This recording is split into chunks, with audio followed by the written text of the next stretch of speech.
Assalamualaikum warahmatullahi wabarakatuh. Perkenalkan, nama saya Rifki Sopandi dengan NPM 23 1216. Saya di sini akan menjelaskan tentang analisis saya tentang kasus perundungan di Geng Tai. Mulai dari satu, kronologi kasus. Untuk kronologi kasusnya, kejadian awalnya belakangan ini munculnya informasi di media sosial mengenai Geng Tai yang diduga melakukan perundungan di sekolah swasta yang berlokasi di Serpong, Tangerang Selatan, Banten. Untuk pelakunya, salah satu terduga pelaku perundungan adalah anak dari salah satu orang ternama di dunia pertelevisian Indonesia. Inisial P. Korban perundungan adalah anggota dari geng tersebut. Kasus ini sempat beberapa saat viral setelah beredarnya video di aplikasi X yang memperlihatkan seorang siswa tengah dirundungi oleh sekelompok siswa lainnya. Analisis hukum terhadap kasus kekerasan terhadap anak yang dilakukan oleh sekelompok siswa di sekolah swasta Serpong, Tangerang Selatan, Banten dapat dilakukan berdasarkan pasal-pasal perancangan undang-undang Kitab Undang-Undang Hukum Pidana RUU KUHP yang berkaitan dengan kekerasan dan tindak pidana terhadap anak. Untuk keduanya, pasal 1 RUU KUHP menyatakan setiap perbuatan yang dapat merugikan pada orang lain yang bersifat melawan hukum diancam dengan pidana, kecuali jika perbuatan tersebut ditentukan di lain undang-undang. Dalam konteks ini, kasus ini tindakan kekerasan yang dilakukan oleh sekelompok siswa terhadap siswa lainnya dapat dianggap sebagai perbuatan yang dapat memberi kerugian pada orang lain dan bersifat melawan hukum. Oleh karena itu, pelaku dapat diancam dengan tindakan pidana sesuai dengan ketentuan yang ada dalam RUU KUHP. Pasal-pasal yang relevan dalam RUU KUHP yang dapat diterapkan dalam kasus ini antara lain Pasal 351 ayat 1 RUU KUHP tentang penganiayaan. Barang siapa dengan sengaja menimbulkan luka atau sakit bagi orang lain diancam penganiayaan dengan tindak pidana penjara paling lama 2 tahun 8 bulan atau pidana denda paling banyak Rp450.000. Untuk pasal 360 RUU KUHP tentang penganiayaan berkelanjutan yang berisi barang siapa melakukan penganiayaan yang menyebabkan luka-luka atau sakit badan yang tidak bagi korban secara berkelanjutan diancam karena penganiayaan berkelanjutan dengan pidana penjara paling lama 5 tahun.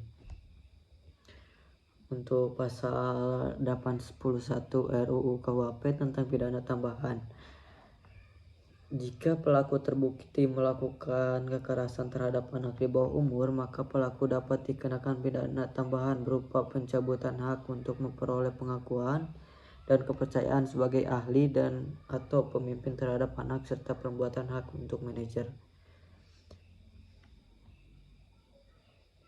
Untuk pasal yang 82 ayat RUU KUHP tentang pidana tambahan bagi koperasi atau orang pribadi yang memiliki peran atau tindak pidana. Untuk koperasi atau orang pribadi yang memiliki peran dalam tindak pidana di luar pidana terhadap pelaku utama dapat dikenakan pidana tambahan yaitu denda. Jika terbukti bahwa dengan koperasi atau pribadi lainnya yang memiliki peran dan tindakan pidana, maka mereka dapat dikenakan pidana tambahan berupa denda. Untuk yang ketiganya, dalam buku 2 Kitab Undang-Undang Hukum Pidana KUHP Nasional mengatur mengenai pidana penganiayaan dan tindak pidana kekerasan dengan mempertimbangkan unsur-unsur tindak pidana yang terjadi dalam kasus ini. Berikut jenis-jenis kualifikasi yang mungkin dapat dikenakan terhadap pelaku. Untuk yang pertama ada penganiayaan berkelompok, pasal 170 KUHP. Barang siapa dengan bersama-sama melakukan kekerasan atau memaksa kehendak kepada orang lain atau melakukan kekerasan terhadap barang diancam dengan menganiaya dengan pidana penjara paling lama 5 tahun atau pidana denda yang paling banyak Rp4.500. Untuk yang kedua, penganiayaan dengan menggunakan alat atau benda terkandung dalam pasal 351 ayat 1 KUHP yang berbunyi barang siapa dengan sengaja menimbulkan luka-luka atau sakit badan bagi orang lain diancam karena penganiayaan dengan pidana penjara paling lama 2 tahun 8 bulan atau pidana denda paling banyak Rp4.500. Dengan adanya luka bakar akibat terkena satu benda panas pada korban, pelaku dapat dikenakan pasal ini dengan pidana yang lebih berat. Untuk yang selanjutnya ada tindak pidana kekerasan terhadap anak. Pasal 82 UU Perlindungan Anak. Setiap orang yang sengaja melakukan kekerasan dapat diancam dengan pidana penjara paling lama 15 tahun dan paling singkat 4 tahun dan pidana denda paling banyak 500 juta dan paling sedikit 20 juta. Jika korban adalah anak di bawah umur, maka pelaku dapat dikenakan pasal ini dengan pidana yang lebih berat. Pemberatan karena melakukan tindak pidana berulang-ulang atau berkelompok terdapat dari pasal 55 KUHP. Apabila tindak pidana dilakukan oleh lebih dari 2 orang yang saling berkaitan bersama untuk melakukan kejahatan, maka ancaman hukuman yang dapat dijatuhkan dapat ditingkatkan hingga setengah dari ancaman hukuman yang ditentukan dalam pasal yang mengatur mengenai tindak pidana tersebut. Dalam kasus ini, si korban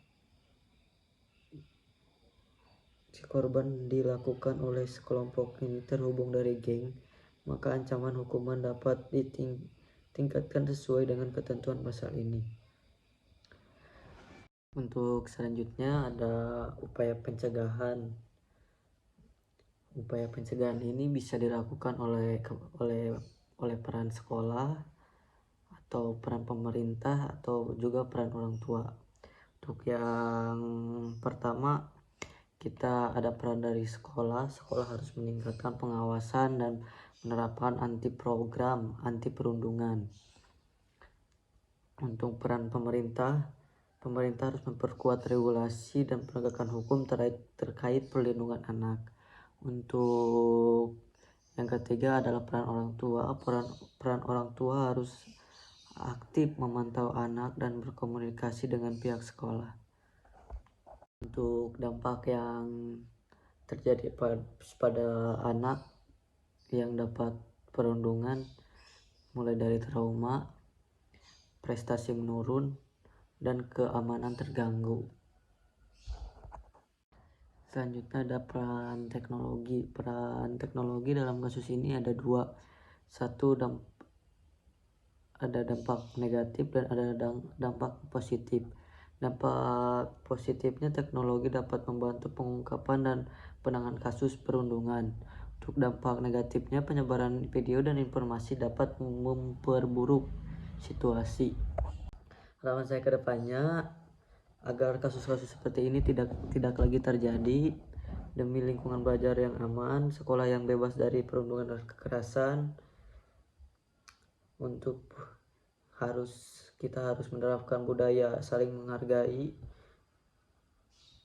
demi siswa dapat berkembang dan berproses dengan baik. Sekian dari saya, terima kasih. Wassalamualaikum warahmatullahi wabarakatuh.